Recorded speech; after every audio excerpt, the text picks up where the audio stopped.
When you're becoming an entrepreneur, you need to have an unbalanced life.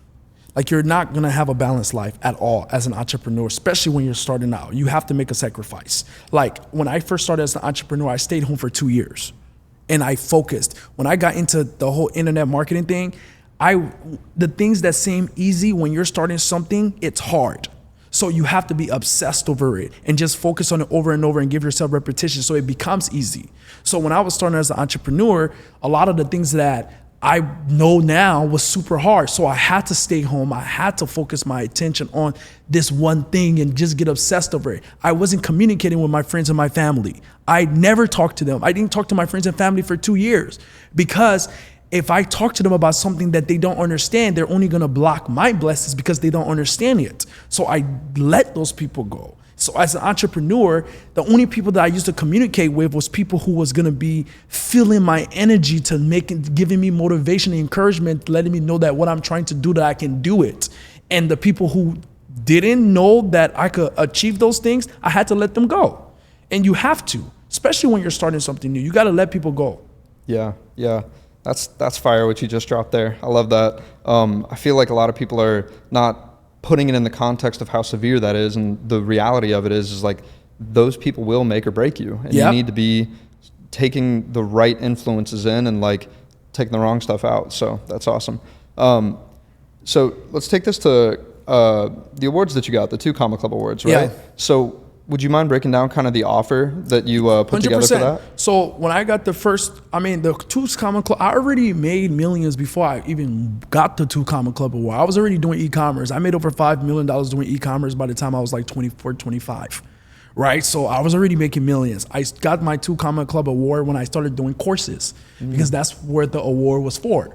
I never used to sell courses before. I never cared about selling courses because I didn't want to teach people what I was doing. I was already making money. Why would I teach somebody what I'm doing? I don't want to teach nobody what I'm doing if I'm already making money, man. I'm lucrative. Yeah. So I got inspired through Ty Lopez, and I saw Ty Lopez making millions of dollars teaching courses. So I was like, if he could do it, I could do it. So I went to his house in Beverly Hills. I saw him making millions of dollars selling courses. I was like, you know what? I'm about to sell my own course. And then the next thing I did, I went to meet Sam Ovens in Manhattan.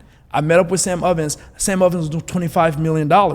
That interaction I had with Sam Ovens was the reason why I even scaled to 8 figures with my course business. Because Sam showed me how to do different strategies, from webinars to automations that I never really knew. I had automations for my e-commerce business, but I never understood automation in the intricate details on the consultant side. And he taught me that. What are some of those gold nuggets that you extracted in terms of the tactics for those automations and things? Different contingency based on what's going on within whatever process you're setting up. If you're setting up a VSL funnel, you have to have different contingencies based on if people are opted into your funnel. If they opt into your funnel, make sure you have emails and things like that to be able to follow up with them if you want them to be able to have a scheduled call. So have these different things in place for them. If you're doing a webinar, have a contingency for people who don't show up to your webinar, people who do show up but they don't see your CTA, people who have objections, emailing those people, making sure that they can buy through your objection sequence. It's just different things, just making sure you can follow up with people. And I learned that from that interaction. Like, I actually spent over $500,000 on just buying courses online. I didn't do the traditional route where people went to school, because I was already making money online. So I always thought, if I'm making money online, what would happen if I keep reinvesting in myself to learn it from people who was more successful than me in my space? So that's how I got obsessed over just buying courses. I bought Iron Blueprint from Alex Becker. I bought Sam Ovens' course. I bought Ryan Dice, Brendan Burchard. 90% of the guys you see online, I've already, Grant Cardone, I bought all of their courses. I just got obsessed over, but I got obsessed over buying people courses, what I need at the time.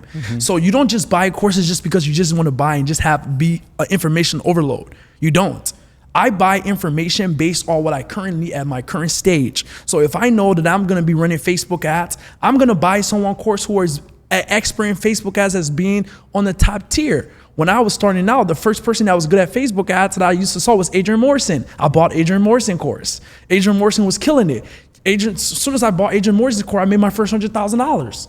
So every step that I go through, I buy information to help me ease my path through those steps.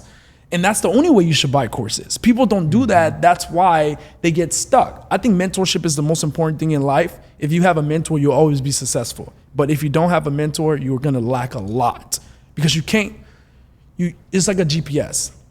If you're trying to go down the street and you don't have a GPS, it's gonna take you a longer time to get there. But if you have a GPS, you're gonna know the exact direction. And that's what mentorship does. I hope you enjoyed this episode of the 2 Comma Club podcast. Real quick before you go, if you want to save time on watching all the episodes but still get all the gold nuggets that we find from interviewing these 7, 8, and 9-figure entrepreneurs, then you can get all of that inside of the 2 Comma Club newsletter. Just go to 2ccnewsletter.com and subscribe.